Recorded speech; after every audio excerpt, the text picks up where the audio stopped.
ঢাকায় প্রথম পর্ব শেষ করে আজ থেকে শুরু হচ্ছে বিপিএলের সিলেট পর্বের খেলা। প্রথম ম্যাচেই রংপুর রাইডার্সের বিপক্ষে মাঠে নামবে ঘরের দল সিলেট স্ট্রাইকার্স, যেখানে আছেন সহকর্মী আরিফুল ইসলাম সাহাব। যুক্ত হচ্ছে তার সঙ্গে।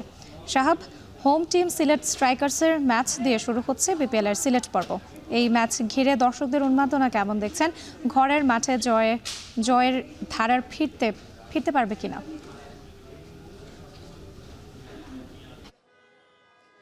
সিলেট স্ট্রাইকার্সের জন্য অবশ্যই খুবই একটা আত্মবিশ্বাসের ব্যাপার। সেটা হলো যে ঘরের মাঠে তারা খেলা পাচ্ছে। বাংলাদেশের বিপিএলের অন্যান্য ফ্র্যাঞ্চাইজিদের যেই চাওয়াটা দীর্ঘদিনের ছিল যে ঘরের মাঠে বা হোম ভেন্যুতে তারা খেলবে, সেই সুযোগটা আসলে বিপিএলের সব দল কিন্তু পায় না। এখানে অবশ্যই চট্টগ্রাম বা চিটাগাং কিংস বা সিলেট স্ট্রাইকার্সের কথা যদি বলি, এবং ঢাকা টিম, তারাই শুধু এই সুবিধাটা পায়। সেই সুবিধার আর একটা পর্ব হিসেবেই সিলেটে ফিরেছে বিপিএল এবং সিলেট স্ট্রাইকার্স। তারা আজকে ঘরের মাঠে প্রথমবারের মতো এই বিপিএলে ম্যাচ খেলতে নামবে। এর আগে তারা কিন্তু রংপুর রাইডার্সের বিপক্ষে একটা ম্যাচ খেলেছিল এবং সেই ম্যাচে রংপুরের বিপক্ষে তারা 34 রানে হেরেছিল। আজকে ঘরের মাঠে সেই রংপুর রাইডার্সের বিপক্ষেই তারা ম্যাচ খেলতে যাচ্ছে এবং এটা দিয়ে সিলেট পর্বর যেই বিপিএল আসর সেটা শুরু হতে যাচ্ছে। এবং রংপুর রাইডার্স তারা টেবিলের একেবারেই শীর্ষে অবস্থান করছে। অন্যদিকে সিলেট স্ট্রাইকার্স তারা পয়েন্টস টেবিলের তলানিতে। 3 ম্যাচ খেলে 3টিতেই জয় পেয়েছে রংপুর রাইডার্স।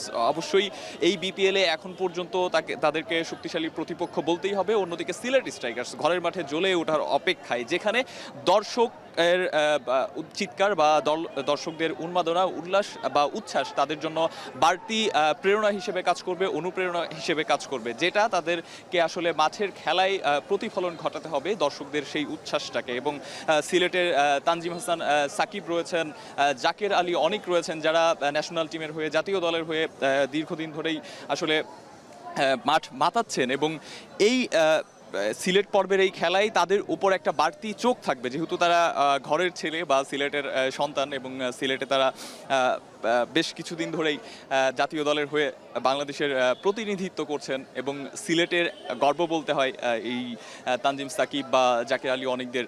তাদের একটা বড় সুযোগ ঘরের মাঠে জ্বলে ওঠে সিলেট স্ট্রাইকার্সকে এবার বিপিএলের আসরে একটা বড় জয় এনে দেবার। একই সঙ্গে তাদের কিন্তু বেশ বিদেশি খেলোয়াড় রয়েছে। আমি যদি আলামিন হোসেন, মানে রাকিম কর্নওয়ালের কথা বলি, আলামিন হোসেনের কথা বলি, বা অন্যান্য যারা রয়েছেন, আরিফুল হক, তাকে অধিনায়কত্বের দায়িত্ব দেওয়া হয়েছে। এবং গত ম্যাচে তিনি কিন্তু দারুণ কিছু ফিল্ডিং করেছিলেন, বোলিং করেছিলেন।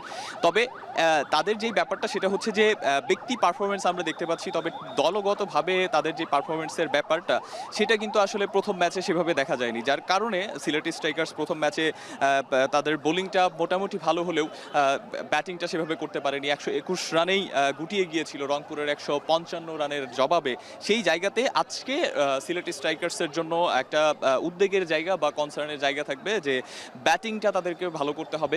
বোলিং ডিপার্টমেন্টে নিহাতুজ্জামান বাহাতি স্পিন বোলার, অন্যদিকে তানজিম হাসান সাকিব, আলামিন হোসেনদেরকে নিয়ে মোটামুটি ভালো একটা বোলিং লাইন আপ বলা যায় সিলেট স্ট্রাইকার্সের।